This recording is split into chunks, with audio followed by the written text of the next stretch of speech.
جو اصل ظالم ہے نا یہودی، اس کا ہاتھ روکنا ہے. فلسطینیوں کے پاس اپنے دفاع کا پورا پورا اخلاقی حق بھی ہے، مذہبی حق بھی ہے، قانونی حق بھی ہے. تو آج اگر یہ اسرائیل کا ہاتھ زبردستی روک لیتے ہیں تو دنیا بڑی تباہی سے بچ جائے گی. اور اگر یہ دنیا اسرائیل کا ہاتھ نہیں روکتی اور اس جنگ کو بند کرنے کی کوشش نہیں کرتی تو بھائی جو تیسری جنگ کی طرف معاملات جا رہے ہیں اس کے ذمہ دار یہ لوگ ہوں گے جو دنیا میں تہذیب کے ٹھیکیدار ہیں. یہاں تک بات سمجھ میں آ گئی کہ نہیں آ گئی؟ دوسری بات، ہمیں قرآن و سنت میں اس بارے میں کیا ہدایات ملتی ہیں؟ اللہ کہتا ہے میں نے یہود پہ ذلت کو مسلط کر دیا ہے. اس آیت میں اور اس حدیث میں جو میں نے تقاتلون الیہود والی حدیث پڑھی، اس میں مسلمانوں کے لیے خوشخبری ہے کہ اللہ تعالی نے جیسے بنی اسرائیل انتہائی کمزور تھے، فرعون کا ظلم اور بربریت کا شکار تھے، اللہ سورہ قصص میں کہتے ہیں وَنُرِيدُ أَن نَّمُنَّ عَلَى الَّذِينَ اسْتُضْعِفُوا فِي الْأَرْضِ، ہم نے ارادہ کیا کہ زمین میں کمزور ترین لوگوں کو اٹھا کے زمین کا امام بنا دیں گے، طاقتور پہ غالب کر دیں گے. بہت دفعہ ایسا ہوا ہے، کم من فئۃ قلیلۃ غلبت فئۃ کثیرۃ باذن اللہ. اللہ کہتے ہیں دنیا کے نقشوں میں جو غالب ہوتا ہے، جس کی فتح اسباب کی دنیا میں یقینی ہوتی ہے، میں بہت تھوڑی سی جماعت کو طاقتور بنا کے دنیا کا امام بنا دیتا ہوں.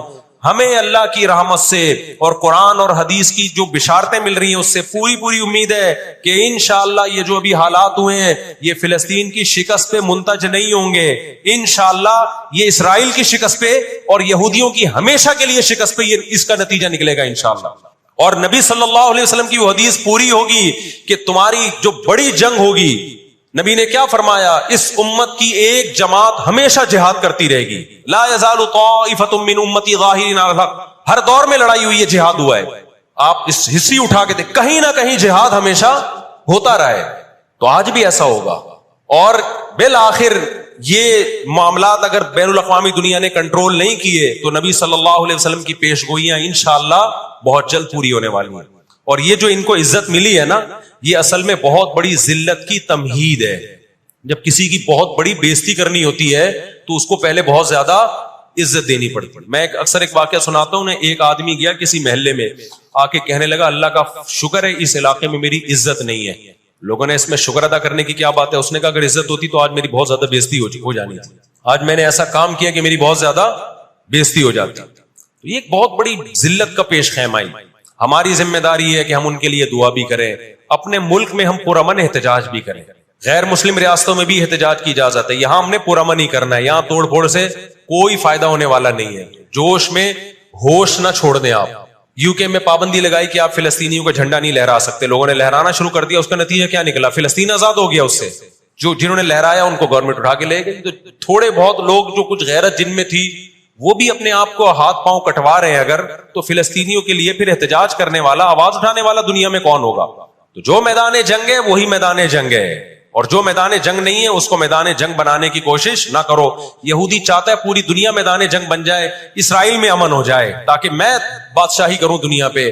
ہم چاہتے ہیں نہ، جو میدان جنگ آپ نے جس جگہ کو رکھا ہے ہم جنگ وہاں سے ہٹنے نہیں دیں گے. وہیں میدان جنگ ہوگا، وہی جگہ میدان جنگ بنے گی. اور آپ نے اپنی حکومتوں پہ دباؤ ڈالنا ہے، حکومتوں پہ پریشر. دیکھو اردن میں جب احتجاج ہوا ہے، اردن کا بادشاہ نے آ کے اسرائیل کے خلاف بیان دیا ہے. لوگ سمجھتے ہیں ان احتجاجوں سے کیا ہوگا، ان پرامن مظاہروں سے کیا ہوگا. ایسا نہیں ہے. ان پرامن مظاہروں سے حکومتوں پہ دباؤ پڑتا ہے. آپ جو کر سکتے ہیں وہ تو کریں نا، آپ جو کر سکتے ہیں وہ تو کریں. اور احتجاج اور مظاہروں کی کال سیاسی جماعتیں دیتی ہیں، مفتیان کرام نہیں دیتے. لوگ مجھے کہہ رہے ہیں آپ بلاؤ احتجاج کا دھرنا، ہم آئیں گے. مجھے پتا ہے 4 آدمی بھی نہیں آئیں گے، 4 آدمی بھی نہیں آئیں گے ہمارے دھرنے پہ. یہ سیاسی جماعتوں کا کام، اور سیاسی جماعتیں بھی کر رہی ہیں، لیکن اور زیادہ کرنا چاہیے. حکومتوں کے کام ہوتے ہیں. سیاسی سطح پہ جو احتجاج جب گورنمنٹ لیول پہ ہوتا ہے وہ پاورفل احتجاج ہوتا ہے اور حکومتیں احتجاج جب کرتی ہیں جب ان کو پبلک کا ڈر ہوتا ہے. تو آپ سوشل میڈیا پہ، فیس بک پہ آپ